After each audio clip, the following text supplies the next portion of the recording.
In this video, we discuss learning outcome number 5 from lesson 8.1, which is about the p-value method for testing hypotheses. We also want to discuss how the critical value method and the p-value method are just two different ways of arriving at the same conclusion. So first, let's look at the critical value method. Remember, with the critical value method, we're comparing our test statistic to the critical values associated with our particular significance level. If the test statistic is more extreme than the critical value, meaning it's farther out in the tails, we would say that it is significantly high or significantly low, so we're going to reject the null hypothesis. Now, with the p-value method, rather than comparing values on the horizontal axis, we're going to compare probabilities. Or in other words, we're going to be comparing areas in the tails, because areas and probabilities are interchangeable when we're looking at these various distributions. So to do that, let's get started by defining this p-value of a hypothesis test. This is the probability, or area associated with, of getting a value of the test statistic that is at least as extreme as the test statistic obtained from the sample data, assuming that the null hypothesis is true. Now, one thing I want you to be careful about is this difference between the p-value and the population parameter, the population proportion p, and the sample proportion p hat. You want to make sure you understand the following notation, that capital P is the probability of a test statistic being at least as extreme as the one that was obtained from our sample data. Lowercase p is a population proportion. P hat is a sample proportion. Notice that both the sample and population proportions involve a lowercase p, and capital P is the probability of a test statistic being at least as extreme as the one obtained. So whenever we're using the p-value method, we're going to start in pretty much the same way that we started when we were using the critical value method. We'll write the claim in symbolic form, and then we'll use it to infer the null and alternative hypotheses. And then from there, we want to either identify the sample statistic from the problem statement or compute the sample statistic from the problem statement, the information in the problem statement. And then we want to identify the sample size n. Then we want to graph a sampling distribution of the sample statistic, assuming that the null hypothesis is true. That typically gives us the mean of that sampling distribution. And then we want to label the value of the sample statistic from our sample on that graph. And then the question becomes, is the value of the sample statistic that we got an extreme value? Is it very unlikely to happen by chance if the null hypothesis is true? If it's unlikely to happen by chance, given that the null hypothesis is true, we'll say maybe the null hypothesis is false, and we'll throw that out. We'll reject the null hypothesis. If it's not an extreme value, we'll say the null hypothesis might be true, so we'll fail to reject the null. Okay, so that's the plan. But in order to do that, in order to decide if this sample statistic is an extreme value, we convert it to a test statistic. So we will convert the sample statistic to a z-score, a t-score, or a chi-squared score, depending on the parameter that we're interested in, whether or not we know the population standard deviation or any of that. And then from here, we want to make a decision about the null hypothesis. This is where the critical value method and the p-value method start to differ. For both of them, we need to start by classifying the test as a two-tailed test, a left-tailed test, or a right-tailed test. And then we want to find the p-value by using the area associated with that test statistic. So it's going to be area in the tails beyond the test statistic. Now, if the test is two-tailed, the p-value is double the area in the nearest tail. So if that test statistic is on the right, you find the area to the right, and then you double it. If the test statistic is on the left, you find the area to the left, and then you double it. But you just find the area in that tail, and you double it, because it's a two-tailed test. We don't care if the value is extremely high or extremely low. The probability of getting a test statistic that is as extreme as the value that we got, or more extreme, is the area in the tails that is sort of beyond that point in absolute value with a two-tailed test. So that's why we've got to double the area. If it's a left-tailed test, P is the area in the left tail beyond that test statistic. And if it's a right-tailed test, P is the area in the right tail beyond the test statistic. And then we're going to make a decision.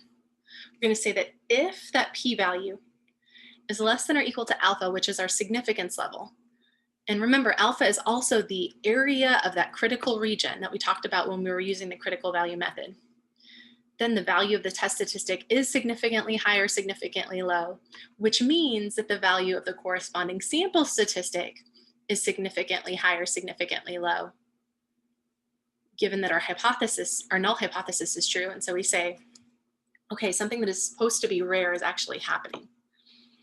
And if we're seeing something that's rare happening and it's supposed to be rare, maybe the assumption that led to saying it was supposed to be rare is false. So we're going to reject that assumption, which is rejecting the null hypothesis. Now, if P is greater than alpha, then the value of the sample statistic is likely given our assumption. So we can't accept the null hypothesis, but we can say, I don't have enough evidence to reject the null hypothesis. So we're going to fail to reject the null hypothesis in this case. And then, of course, we always want to end our hypothesis test by stating our conclusion in words that everyone can understand. Not everybody knows about p-values and alpha values and significance levels and z-scores and t-scores. We want to talk about the original claim in layman's terms. So that's what our conclusion will be. Now, I just went through this with you, but this is a graphic that you can use to determine the p-value. I believe this is also available on the Triola formulas and tables. So let's look at this. Yes, it's right here. So you're going to have access to this during the exam if you want to use it.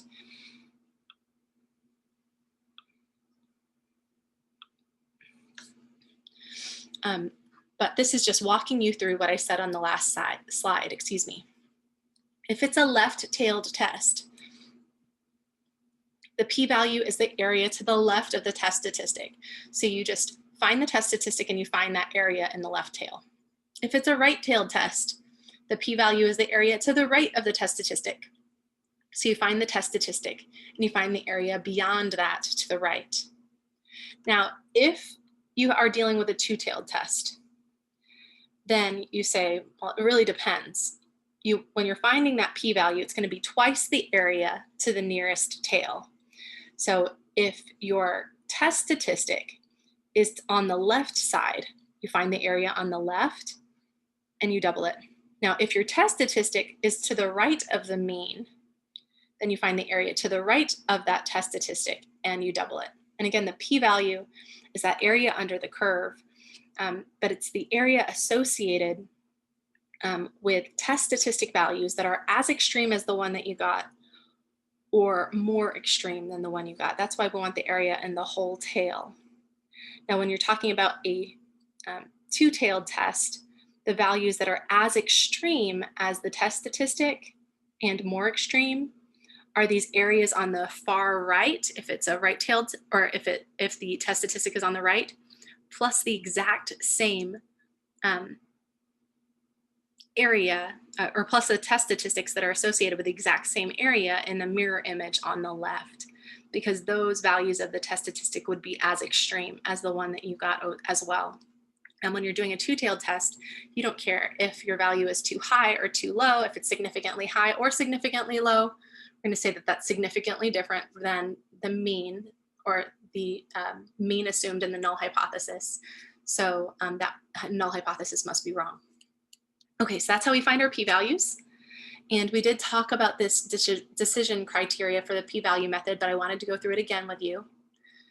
If the p-value, that's that area in the tails, in a single tail, if it's a left-tailed test or a right-tailed test, or in two tails, if it's a two-tailed test, that's the area beyond the test statistic. If that area is less than or equal to alpha, the significance level of our test, then we're going to reject the null hypothesis. We're going to say that the test statistic associated with that p-value is significantly low or significantly high. So our initial assumption that the null hypothesis is true must be wrong. So we'll reject the null. Now, if our p-value is greater than alpha, then we're going to say that the test statistic that we found is not that rare, given that the null hypothesis is true. So we can't accept the null hypothesis, but we can say we don't have enough evidence to reject the null hypothesis. So we can fail to reject the null hypothesis in that case. Now, if you're thinking, oh my goodness, there's so many rules, how am I going to keep track of this? Here's a mnemonic for you. The mnemonic says if P is low, meaning relative to alpha, if P is less than or equal to alpha, the null must go. And then we say if P is high, that means high relative to alpha, the null can fly. So hopefully that'll help you remember this decision criterion. But again, I don't remember it in terms of this mnemonic. I'm remembering it in terms of the rare event rule. Remember, with the rare event rule, we're saying if under a given assumption, something is very improbable, some event is very improbable, but we continue to see it happening. Say, well, maybe the assumption that tells us that that's improbable is wrong. So we would reject that assumption, which in our case for hypothesis test is rejecting the null hypothesis. So we are rejecting an explanation that is based on a very low probability. That's the rare event rule. Okay, so let's do an example. This says that 1,009 consumers were asked if they are comfortable with having drones deliver their purchases, and 54%, or 545 of them, responded with no. They're not comfortable having drones deliver their purchases. We're asked to use the p-value method to test the claim that the majority of consumers are not comfortable with drone deliveries, and we're asked to use a significance level of 0.05.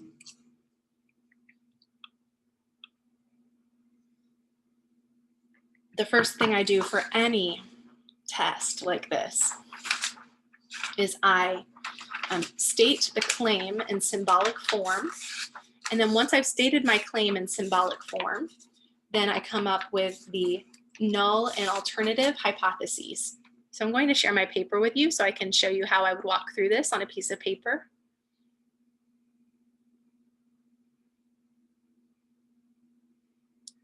Actually, before I write it down on the piece of paper, I want to focus on that claim. It says, use the p-value method to test the claim that the majority of consumers are not comfortable with drone deliveries, the majority. So that means the proportion is more than 50%. That's our claim.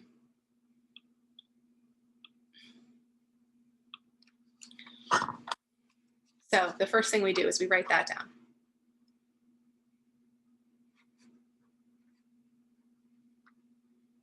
And then we say, if that's not true, what would have to be true?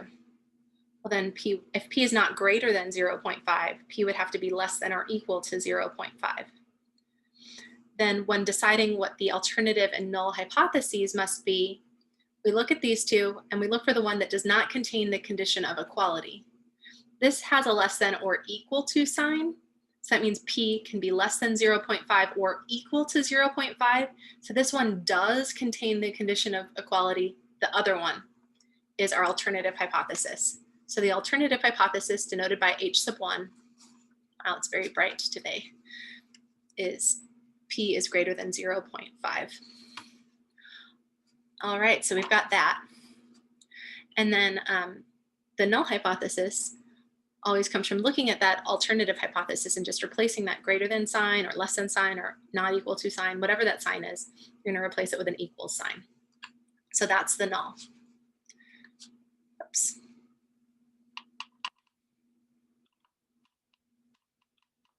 Okay, so let's go back to our slides.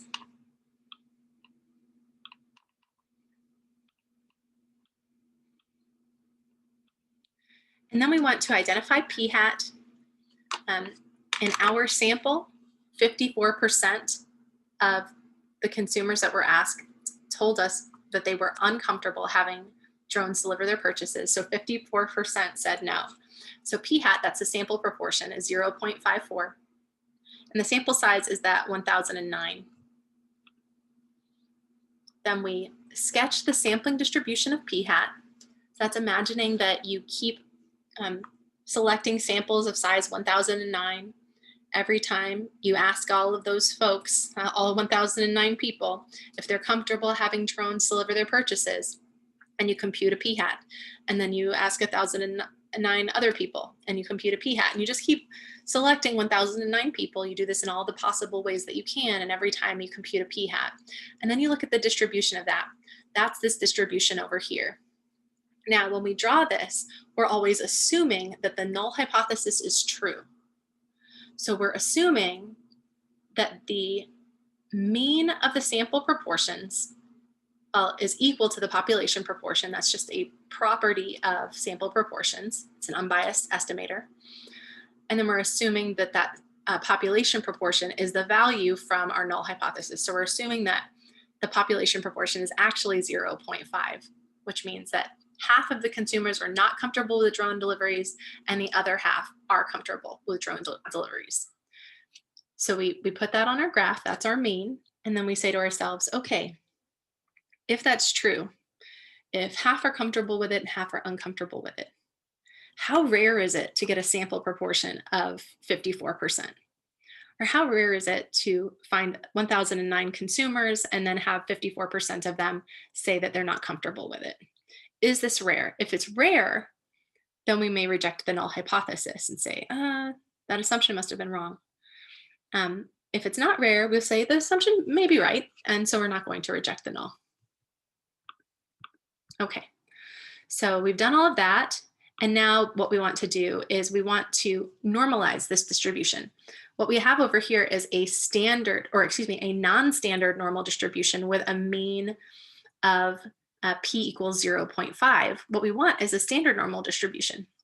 So we're going to compute from a p-hat value to a z-score. In this case, our continuous random variable is p-hat. Rather than subtracting just a generic mean, we're subtracting the mean of the sample proportions, and we're dividing by the standard deviation of the sample proportions. And in this case, under our assumption that the null hypothesis is true, the mean of the sample proportions is equal to p, and the standard deviation of the sample proportions is the square root of p times q over n. So let me just plug everything in. P-hat was 54%, so 0.54. The assumption for our population proportion in the null hypothesis, was 0.5. If p is equal to 0.5, q is the complement of that, also happens to be 0.5. We substitute all of those into our formula and we simplify and we get 2.55.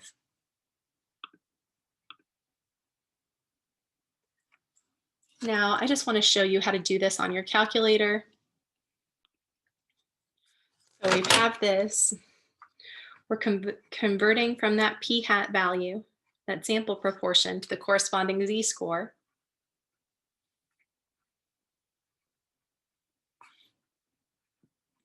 So we've got 0.54 minus the mean of the sample proportions, which we're assuming is 0.5, divided by the square root of p times q over n.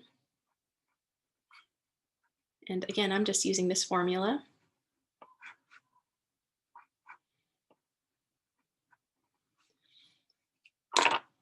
This is equal to this, and this is equal to that.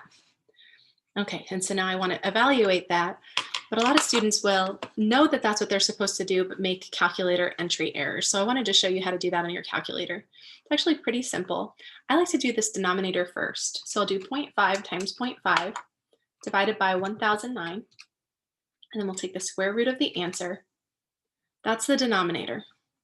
So now I want to take the numerator and divide by this answer. So I'll say open parentheses, 0.54 minus 0.5. That's good. It's 0.04, which we knew was going to be true if we did the arithmetic in our heads. We're taking that, and we're dividing by the answer. That's what I wanted to do, but I forgot to do it. Let me do it again.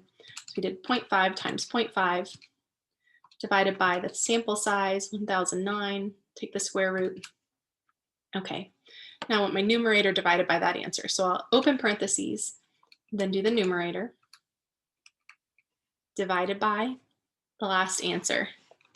On this calculator, it's just the ANS button. Most calculators have a button like that.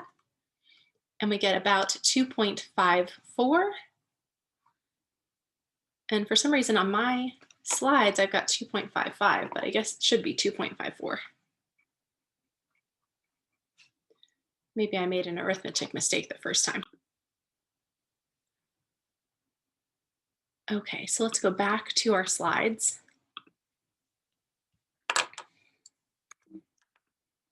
And I think I'll just leave this 2.55 for right now, and I'll probably correct it before I put it online. But you get the idea. You're going to do the arithmetic, you're going to find out what z is. Okay.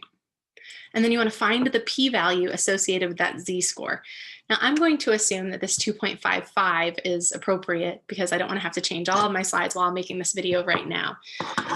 But due to a rounding error, it looks like we have 2.55 instead of 2.54. That's going to happen sometimes. Now I want to find the p-value associated with that.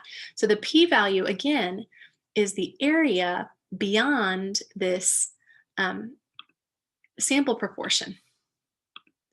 So it's really this area over here. I want that area. In order to find this area, I need to find the area beyond z equals 2.55.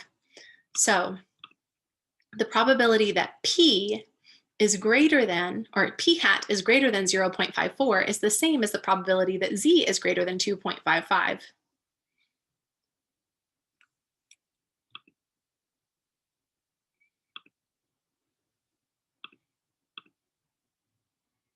So let me show you my paper again.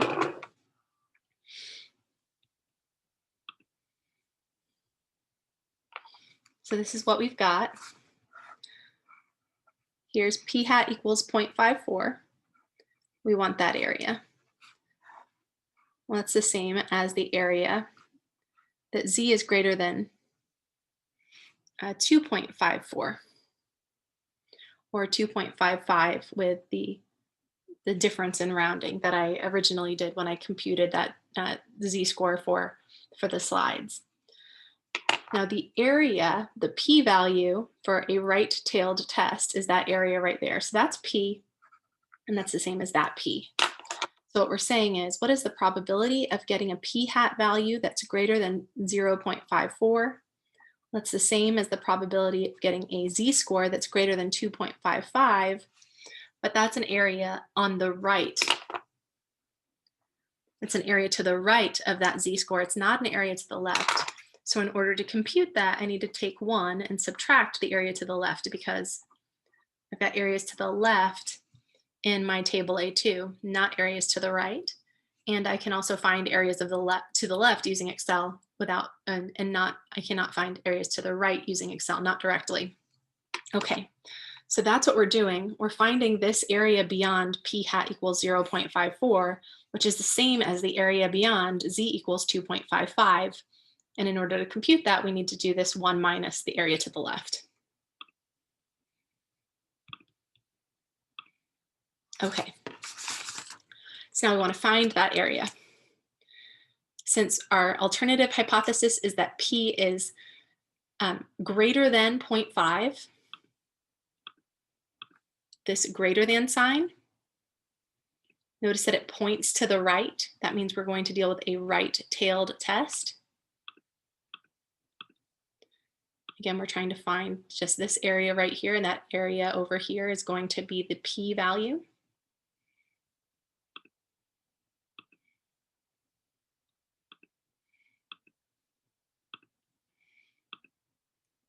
And you've got a couple of options. You can use table A2 or Excel.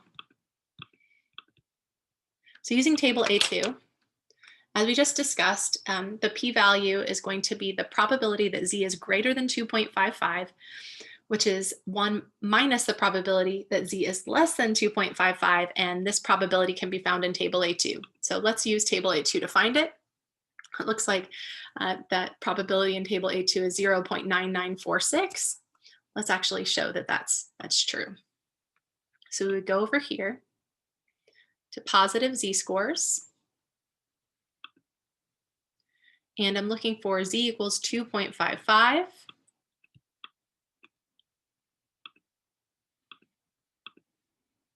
So there's 2.5, 2.50, 2.51, 2.52, 2.53, 2.54, and 2.55. So the area to the left is 0.9946. Great. It's exactly what I had on my slide. I'd have a slightly different number if I use that more accurate z-score of 2.54. But then we get a probability of 0.0054. Okay, or we can use Excel to do the same thing. Now here, in order to get the area to the left, I have to use this function, norm.dist, for normal distribution.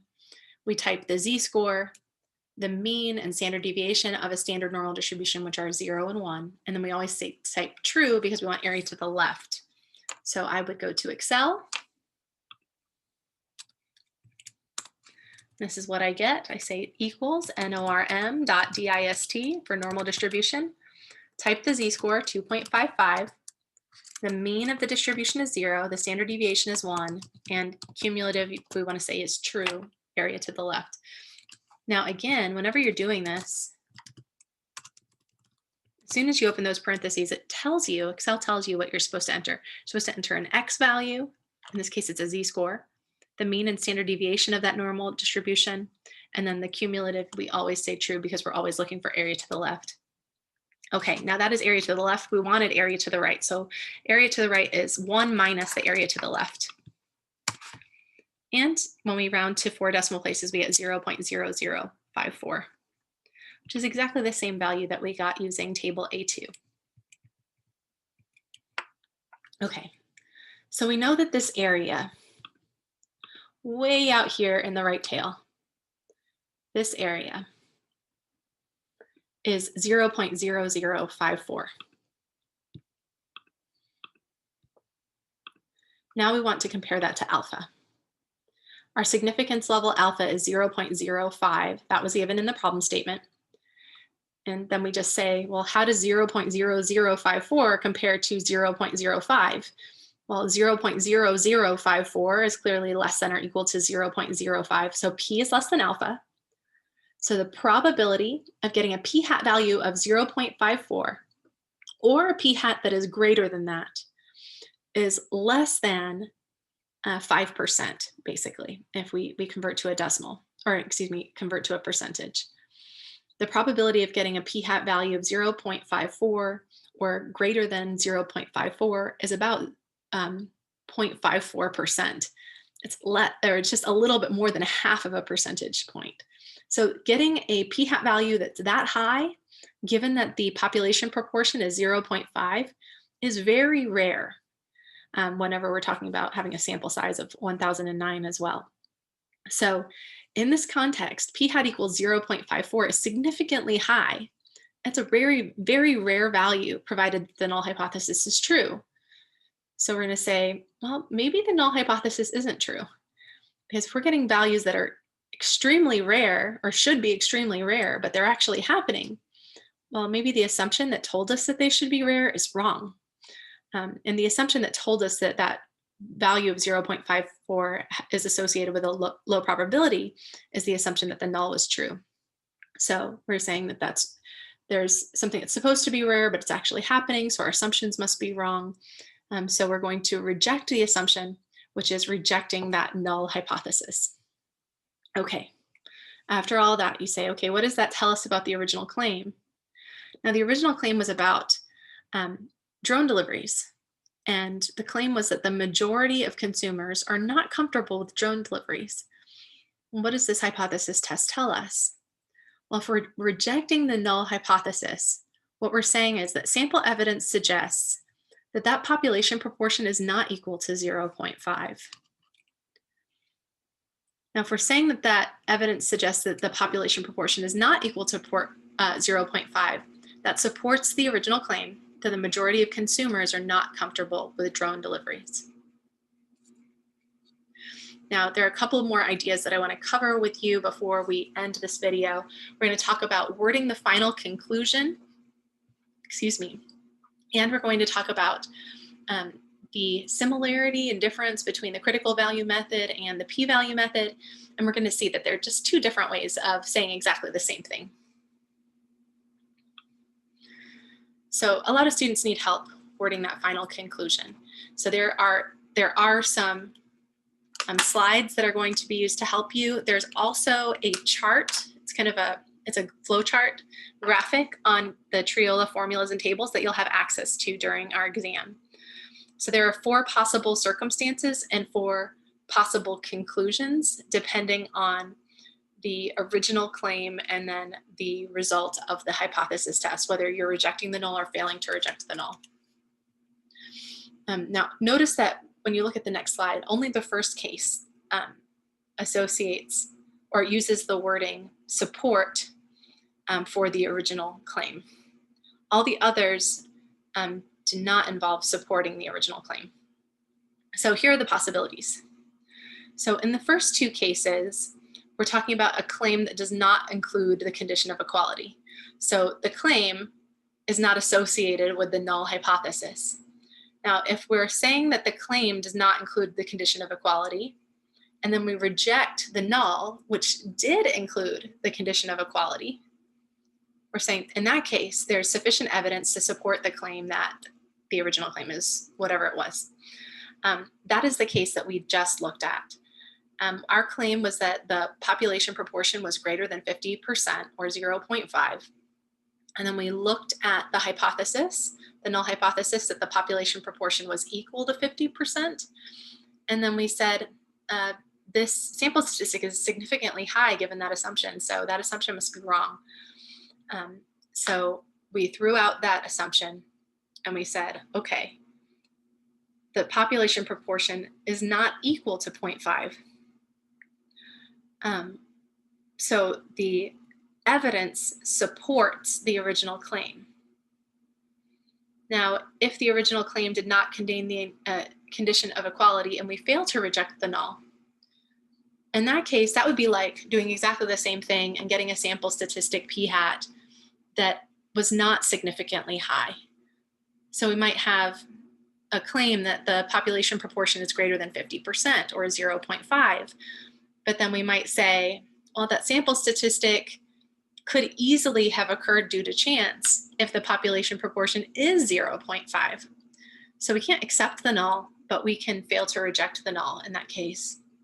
So in that case, we would say, it's not that the claim is false, but we don't have enough evidence yet to support the claim, not from this sample data. So that's what we do there. Those are the first 2. And then the last 2, we're talking about a claim that includes the condition of equality. So a claim that would have an equal sign or a greater than or equal to sign or a less than or equal to sign. In that case, the claim and the null hypothesis are aligned. So if we're rejecting the null and the null includes equality and the claim includes equality, rejecting the null is evidence, or choosing to reject the null is saying that the evidence suggests that we should reject the claim. So we would say there is sufficient evidence to warrant rejection of the claim that blank is true. Now, if the original claim includes equality and we fail to reject the null, so what we're saying here is the original claim says that something is equal to something else or greater than or equal to or less than or equal to. And we're saying when we fail to reject the null, that's saying that the parameter might be equal to some value. Then we would say that there is not sufficient evidence to warrant rejection of the claim that, X is true. So we're not exactly supporting the claim here either. We're just saying that there's no evidence that would cause us to reject the original claim. I know there's a lot of double negatives there, and that makes it a little bit harder to understand, but you will have access to not this slide, but the flow chart in the Triola formulas and tables that will lead you down this path. Notice that the first 2 are about the original claim containing or including, or excuse me, failing to include the condition of equality and then rejecting or failing to reject the null. The last 2 are where the original claim includes equality and then you either reject or fail to reject the null. So let's look at that formulas and tables sheet. Okay, so here's the final wording. They say, does the original claim contain the condition of equality? Yes, then go this way. No, then go this way. And it'll tell you what wording is appropriate.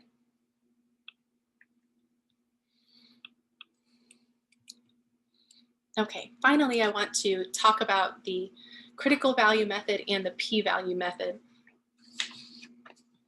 And these are two different ways of doing the exact same thing. Now, with the critical value method, we're comparing our test statistic and the critical values.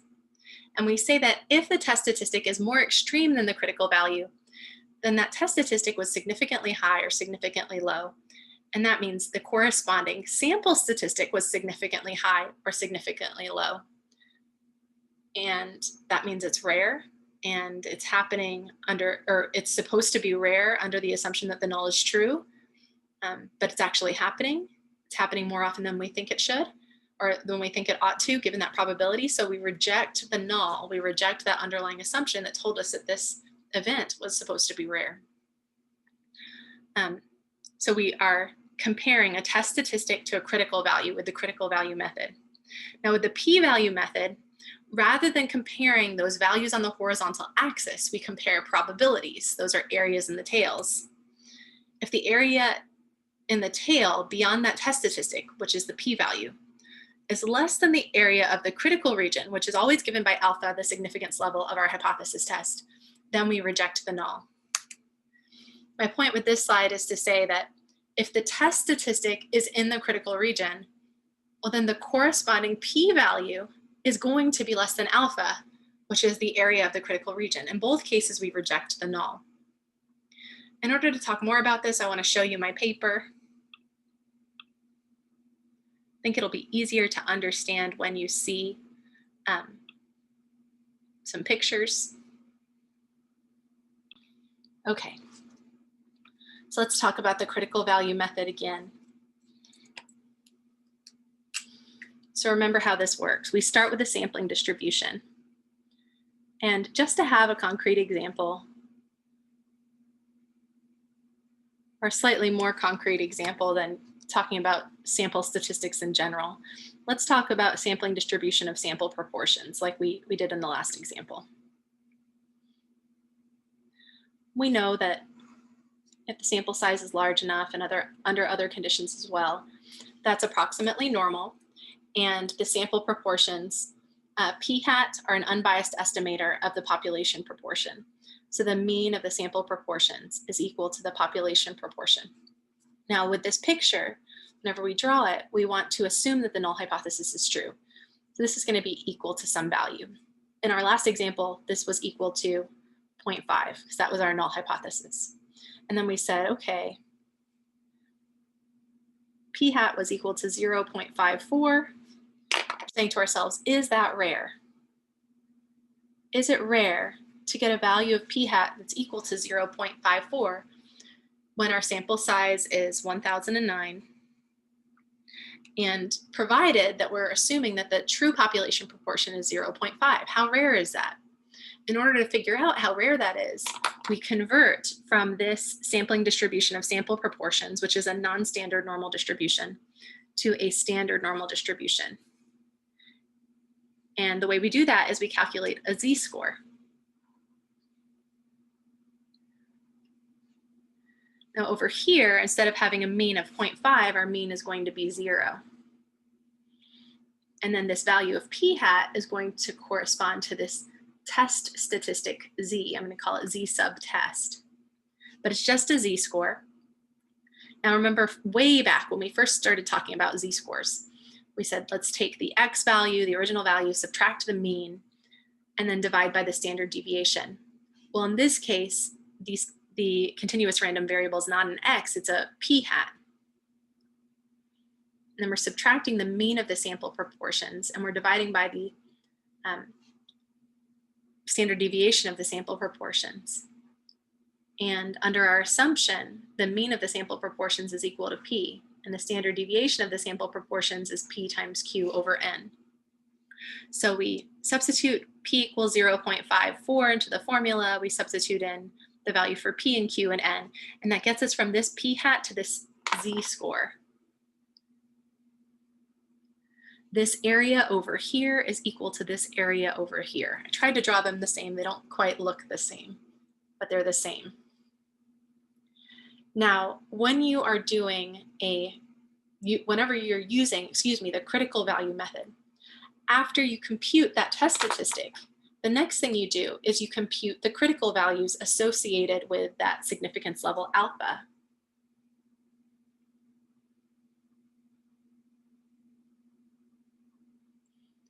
Just for example, let's use a right-tailed test.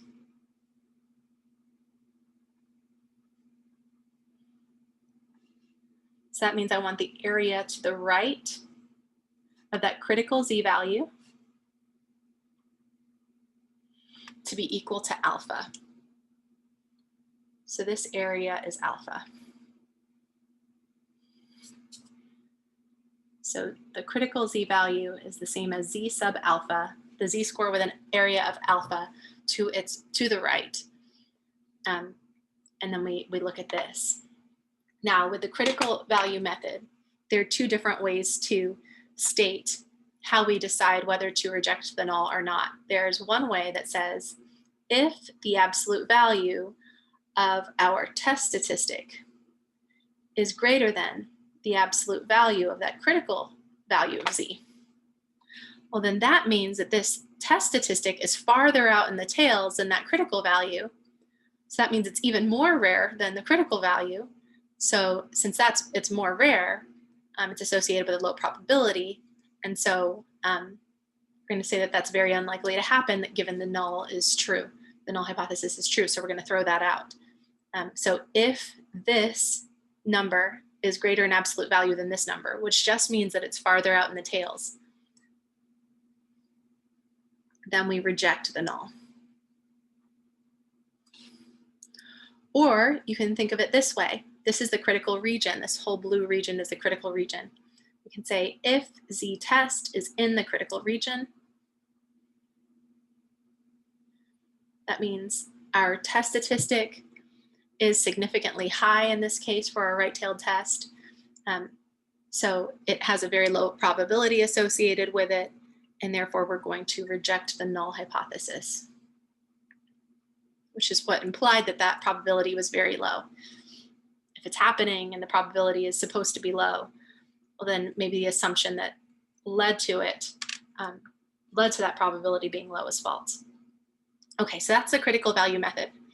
Now when you're talking about the p-value method, what we do is pretty much the same thing. We start in the same way.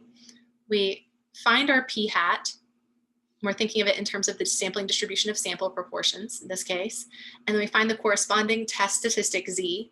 And then we compute the area in the tail beyond that test statistic. So this red area here is the p-value, and this red area there is the p-value. This area and this area are the same. If my graphs were to scale, you would see that they're exactly the same.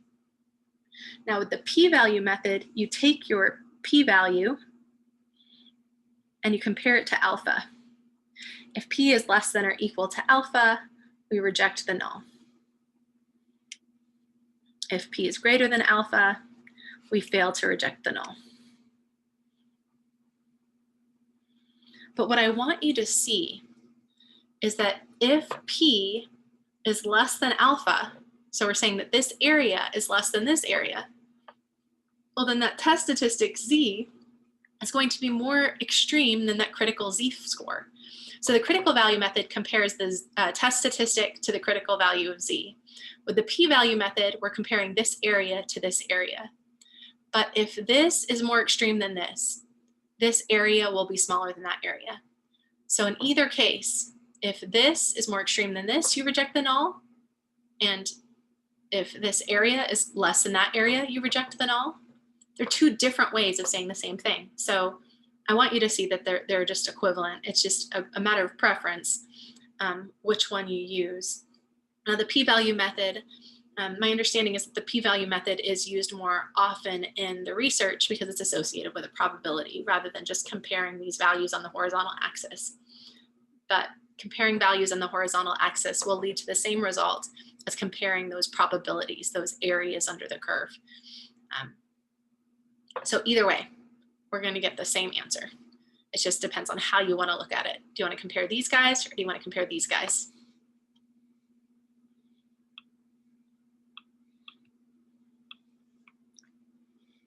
Okay, so that's it for our discussion of the p-value method. I'll see you in the next video to discuss the power of a hypothesis test. And that is not a